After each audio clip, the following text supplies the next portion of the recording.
রাজা রামমোহন রায়ের জন্মবার্ষিকীতে আসানসোল পৌর নিগমের পক্ষ থেকে শ্রদ্ধা নিবেদন।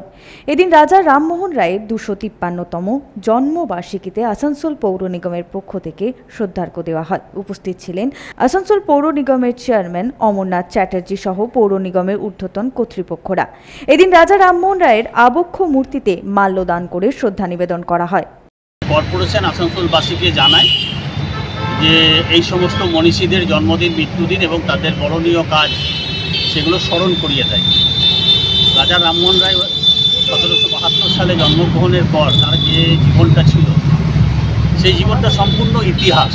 ওনার জীবনীটা মানব কল্যাণের জন্য তিনি নিয়োজিত করেছিলেন।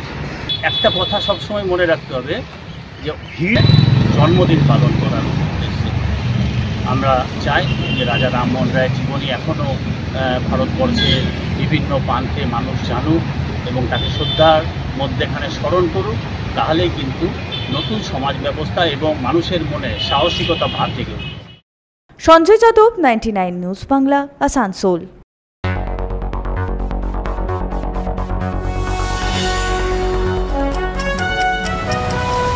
আপনারা দেখছেন 99 নিউজ বাংলা।